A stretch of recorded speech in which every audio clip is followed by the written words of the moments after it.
साथियों, जय ज्योति, जय भीम, जय मंडल, जय जोहार, जय भारत, जय संविधान और जय कांसीराम। साथियों, जैसा कि आप सभी को मैंने मैसेज भेजा था, आप सबको जानकारी है, कल मानवर कांसीराम साहब की जयंती है और मैंने वादा किया था आप सभी साथियों से कि बहुत महत्वपूर्ण विषयों पर बातचीत करने के लिए मैं जयंती की पूर्व संध्या पे आप सबसे मुखातिब होने का काम करूंगा। मेरे साथियों,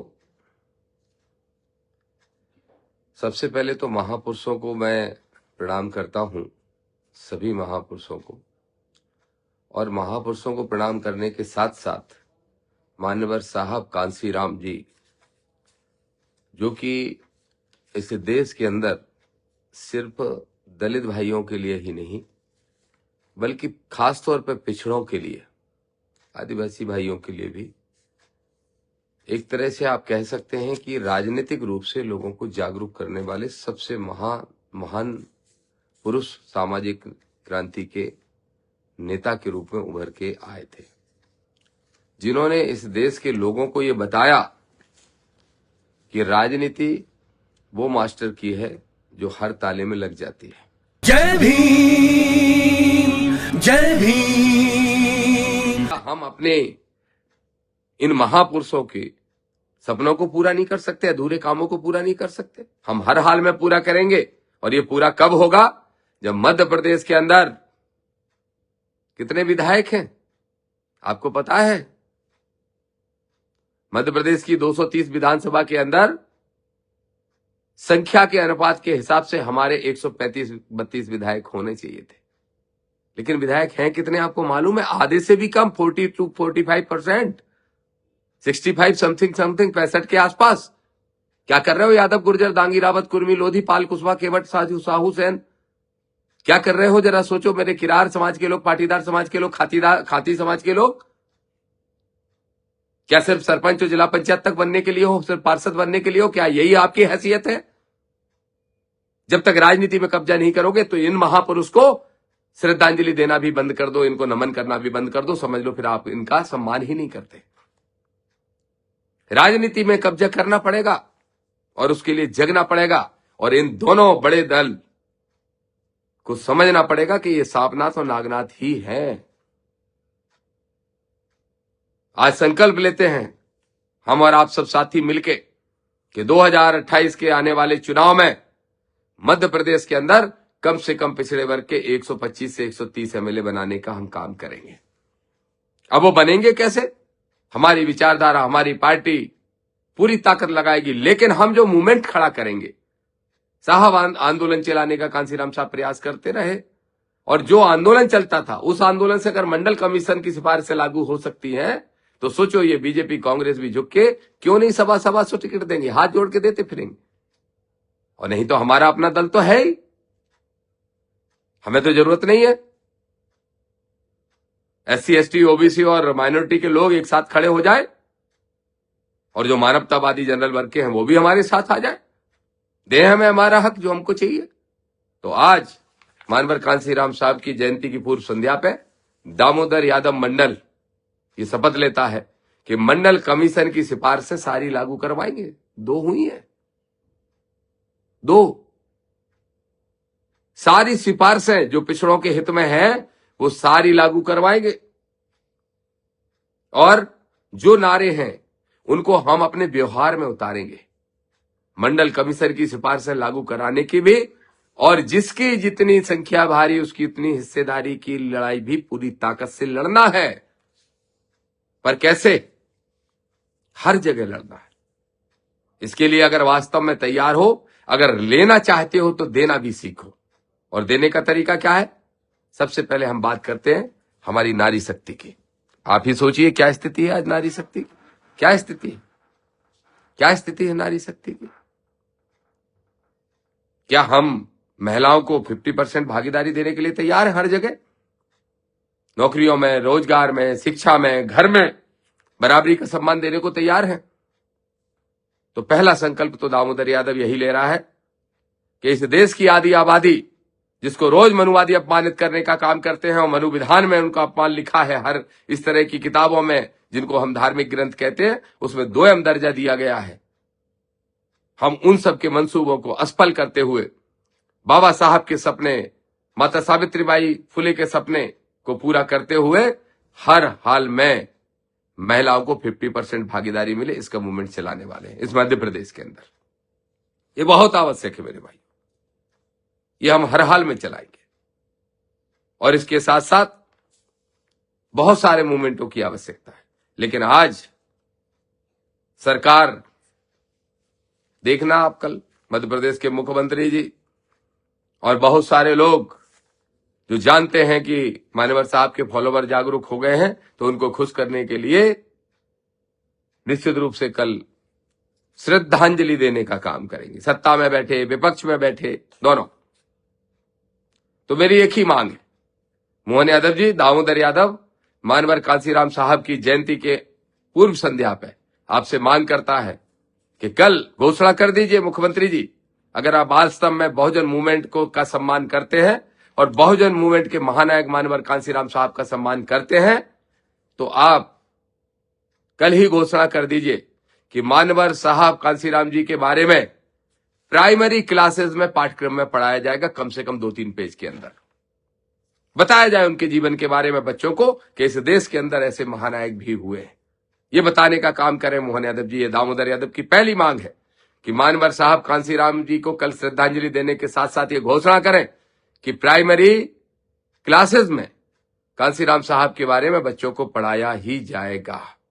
दूसरा, इसके साथ साथ सरकारी अवकाश देने का काम करें। सरकारी अवकाश, जैसे बाबा साहब की या बहुत सारे महापुरुषों के जयंती या उन विषयों पर पढ़ता है, वैसे ही मानवर कांसीराम साहब इस देश के बहुजनों के सबसे बड़े नेता हैं। और मैं मानता हूं कि हर हाल में कांसीराम साहब की जयंती पर अवकाश सरकारी होना ही चाहिए। इसके साथ साथ भारत की सरकार से भी मांग करूंगा, कल जब प्रधानमंत्री जी मानवर कांसीराम साहब को श्रद्धांजलि देंगे तो प्रधानमंत्री जी से भी हमारी मांग है कि भारत रत्न हर हाल में देना चाहिए साहब को। वैसे तो सरकारों ने बेईमानियां की है, नहीं तो जीवित रहते भी उनको वो सम्मान मिलना चाहिए था जो सम्मान सरकारों ने नहीं दिया। अब हमारी मांग है कि भारत रत्न मानवर कांसीराम साहब को देने का काम करें। ये 3 मांगे हमारी प्रदेश और राज्य की सरकारों से है। मैं उम्मीद करता हूं अगर वास्तव में बाबा साहब को मानते हो, मानवर साहब को मानते हो, कांसीराम जी को, तो ये मांगे पूरे करने का काम करो। अब मैं मेरे साथियों आगामी आंदोलन के संबंध में आप सबसे चर्चा करना चाहता हूं। मेरे साथियों, आप सबने देखा कि संकल्प यात्रा के माध्यम से हमने पूरे प्रदेश में राजनीतिक रूप से अलग जगाने का काम किया। हमने प्रयास किया कि बाबा साहब की स्टेच्यू ग्वालियर हाईकोर्ट में हर हाल में लगे। हालांकि मोहन यादव जी की पुलिस ने, उनकी सरकार की प्रशासन ने हमें ग्वालियर जाने से रोक दिया और डबरा और ग्वालियर के बॉर्डर पर, दतिया और ग्वालियर के बॉर्डर पर रोकने का काम किया। आंसू गैस के गोले भी चलाए गए, पानी की बौछारें भी की गई और हमें गिरफ्तार करने का काम भी किया गया। लेकिन बड़े स्पष्ट तौर पर कह रहे हैं ये आंदोलन नहीं रुकने वाला। जब तक बाबा साहब की स्टेच्यू नहीं लग जाएगी तब तक आंदोलन जारी रहेगा। किसी गलतफहमी में ना रहे प्रशासन के लोग या सरकार में बैठे हुए लोग। बेहतर होगा कि जल्दी से जल्दी बाबा साहब की स्टेच्यू ग्वालियर हाईकोर्ट में लगाने का काम करें। मैं धन्यवाद दूंगा जो हमारे साथियों ने इस मूवमेंट की शुरुआत की। ओबीसी महासभा के वकीलों ने, साथियों ने, एससी के वकील साथियों ने ज्ञापन देके उस समय के chief justice of Madhya Pradesh से यह आग्रह किया था और फिर जब निर्णय हो गया था तो फिर किसी कीमत पे कोर्ट से कोई स्टे नहीं है। हर हाल में बाबा साहब की स्टेच्यू लग जाना चाहिए। भाई धर्मेंद्र कुशवाहा जी का प्रयास मुझे मालूम है, भाई मकरंद बौद्ध जी जो हमारी पार्टी के नेता है उनका प्रयास मुझे मालूम है, भाई राय सिंह बौद्ध वकील साहब और हमारे ढेरों साथी जो वहां रोज संघर्ष करते रहे और मनुवादियों से लोहा लेने का काम करते रहे। निश्चिंत रहे मेरे साथियों, इस फेसबुक लाइव के माध्यम से मैं पूरे देश के लोगों को बताना चाहता हूं कि यात्रा रोक सकते हैं पुलिस की लाठी की दम पे, रास्ता रोक सकते हैं, लेकिन मंजिल पाने से नहीं रोक सकते। फिर से चेतावनी कि हर हाल में बाबा साहब की स्टेच्यू लगा दो, नहीं तो मैं फिर से निकलूंगा। और अब यात्रा एक तरफ से नहीं, ग्वालियर में 5 तरफ से आएगी। देखते हैं कितनी पुलिस हमें रोक पाती है। तो हर हाल में मानवर साहब की, बाबा साहब की मूर्ति लगाने का काम ग्वालियर हाईकोर्ट में करना है। दूसरा जो विषय है मेरे साथियों, गुर्जर सम्राट मिहिर भोज, कितने आश्चर्य की बात। हमारे पिछड़े वर्ग में एक से एक महापुरुष पैदा हुए, हमारे एससी वर्ग में बहुत सारे पैदा हुए महापुरुष, आदिवासी वर्ग में भी पैदा हुए। तो कुछ लोग कब्जा करने की कोशिश करते हैं, हमारे महापुरुषों को छीनने की कोशिश करते हैं। जो राजपाट लेने के लिए मुगलों को सब कुछ देते रहे हों, मैं कहना नहीं चाहता इससे ज्यादा। वो कह रहे हैं सम्राट मिहिर भोज तो हमारे हैं। अरे गुर्जर वंश के हैं सम्राट मिहिर भोज। और जब उनकी मूर्ति लगा दी गई हमारे साथियों के द्वारा आंदोलन करके, मेरे ही पार्टी के नेता, मेरे भाई, मेरे मित्र आदरणीय रविंद्र भाटी जी, मेरे छोटे भाई के समान अनिल गुर्जर जी, एक और छोटे भाई के समान रामप्रीत गुर्जर जी, भूपेंद्र जी और उनकी ढेर सारी टीम जिन्होंने पूरा संघर्ष किया और फिर सम्राट मिहिर भोज की मूर्ति लगा दी, तो अब पैक करके रख दिया। इससे बड़ा अपमान कुछ हो सकता है? तो मेरे भाइयों, मैं धन्यवाद देता हूं उन सभी, न सिर्फ गुर्जर समाज के बल्कि बहुजन समाज के भी उन सब साथियों को जिन्होंने सम्राट मिहिर भोज की मूर्ति के लिए भी आंदोलन चलाने का काम किया। ये भी मैं आज संकल्प लेता हूं कि बाबा साहब की स्टेच्यू लगने के साथ साथ हर हाल में सम्राट मिहिर भोज को जो इनने कैद करके रखा है मूर्ति को, वो कैद हटा के और सम्मान के साथ उनको माला पहनाने का काम करेंगे। सरकार इसमें भी पहल कर दे, जल्दबाजी कर दे, जल्दी करे। अगर देर करेगी तो दोनों आंदोलन संयुक्त रूप से चलाने का काम दामोदर यादव करेगा, हमारी पार्टी, हमारा संगठन करेगा, ये हम आपसे वादा करते हैं। इनके साथ साथ मेरे साथियों, अब जो हमारे मुद्दे हैं, जिन मुद्दों पे हमें लड़ाई लड़ना है, जैसा मैंने पहले कहा, कुछ 5, 6, 7 मुद्दे हैं। सबसे अहम मुद्दा तो मैंने कहा महिला आरक्षण का मुद्दा। मैं पर्सनली ये मानता हूं कि महिलाओं का आरक्षण तत्काल प्रभाव से लागू किया जाना चाहिए हर फील्ड में। अगर 50 कलेक्टर बनते हैं तो 25 महिला बने, 25 पुरुष बने। एसपी बनते 25-25 बने, आईएएस आईपीएस 25-25 बने, सरकारी नौकरियों में बराबरी की भागीदारी मिले, रोजगार के समान अवसर मिले। लेकिन यह सब तब होगा जब हम सम्मान बराबरी का देना शुरू करेंगे। उनके बगैर जीवन संभव नहीं है। जो हमारी नारी शक्ति उसके बिना, और मनुवादियों की सोच से हमारी सोच बिल्कुल अलग होना चाहिए, जैसे बाबा साहब की, महात्मा फुले की, माता सावित्रीबाई फुले की थी। हम उन्हीं के अनुयायी है। तो हमारा ये मकसद है, पहला हमारा आंदोलन है कि हम महिलाओं को 50% आरक्षण दिलाएंगे। और जो 50% आरक्षण होगा उसमें भी एससी एसटी ओबीसी की महिलाओं को अलग से 85% संख्या के अनुपात में आरक्षण दिलाने का काम करेंगे। इसके साथ साथ मेरे भाइयों, मंडल कमीशन की सारी सिफारिशें लागू हों, इसके लिए हमें पूरे प्रदेश भर में यात्रा निकालने से लेकर ढेर सारे आंदोलन करने की जरूरत है इस बात की। मेरे पिछड़े वर्ग के भाइयों, सिर्फ आपके दम पे कोई लड़ता नहीं युद्ध आपका सरकारों से। सोचते हैं आप आओगे नहीं। अरे यादव, गुर्जर, दांगी, रावत, कुर्मी, लोधी, पाल, कुशवाहा, पाल कितने हो, केवट, माझी, सेन, साहू, लोधी, किरार कितने हो आपको पता भी है? 4-5 करोड़ की आबादी वाले लोग, क्या 4-5 लाख भी भोपाल नहीं आ सकते? मंडल कमीशन की सिफारिशें लागू कराने के लिए ओबीसी का 52%, 13% होल्ड तो ये हटा नहीं रहे बेईमान, इनको हटाना चाहिए। हमारी मांग है कि 13% होल्ड तत्काल हटाओ। हमारे ओबीसी संगठन के लोग कब से लड़ रहे हैं लड़ाई, हमारे बहुत सारे साथी लड़ रहे हैं। मैं उन सब की तारीफ करूंगा, चाहे वो अरविंद कुशवाहा हो, चाहे वो महेंद्र लोधी हो, चाहे वो राकेश लोधी हो, चाहे वो ब्रजेंद्र यादव हो, जितने भी साथी लड़ाई लड़ रहे हैं, चाहे वो रूपेश हो, चाहे कोई भी हमारे साथी हो, हमारे भाई हैं सब। मोहन यादव जी डंके की चोट पे आरक्षण देने वाले थे, हुआ क्या? 13% तक नहीं हटा पाए। तो अब हम 27% की भीख नहीं मांग रहे। 52%, 1931 की इकलौती जातिगत जनगणना के अनुसार हमारी आबादी 52% है ओबीसी की, तो 52% रिजर्वेशन चाहिए। मंडल कमीशन की सारी सिफारिशें लागू कराने के लिए, 52% ओबीसी को रिजर्वेशन दिलाने के लिए, प्रमोशन में रिजर्वेशन लागू कराने के लिए, निजी संस्थानों में, प्राइवेट सेक्टर में आरक्षण लागू कराने के लिए, जिसकी जितनी संख्या वारी उसकी उतनी हिस्सेदारी के आधार पर इन सारे मुद्दों पे हम आंदोलन भोपाल में करने वाले हैं।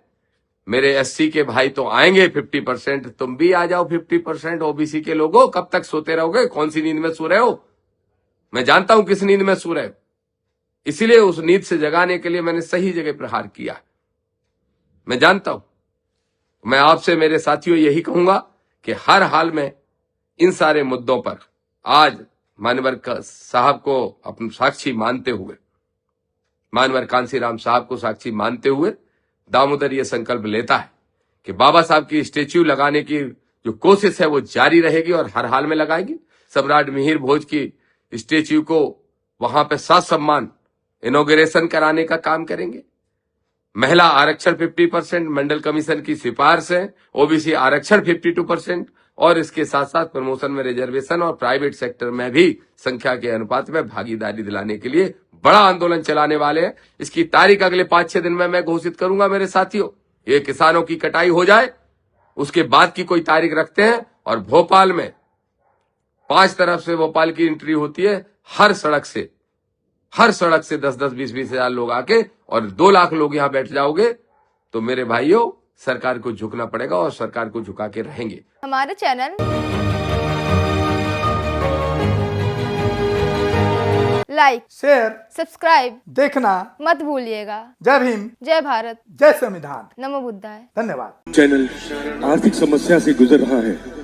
अगर आप बहुजन समाज में बाबा साहेब अम्बेडकर और तथागत बुद्ध की विचारधारा को अधिक से अधिक लोगों तक पहुंचाना चाहते हैं तो हमें आर्थिक सहयोग प्रदान करें, ताकि हम अपने चैनल के माध्यम से देश विदेश में समता, बंधुता, एकता और संवैधानिक अधिकारों को ज्यादा से ज्यादा लोगों तक पहुंचा सकें। आप अपनी सहायता राशि नीचे लिखे खाते में जमा करा सकते हैं। खाता धारक गौतम रत्ना, खाता संख्या 316957686551, IFSC कोड SBIN 0060336, बैंक भारतीय स्टेट बैंक।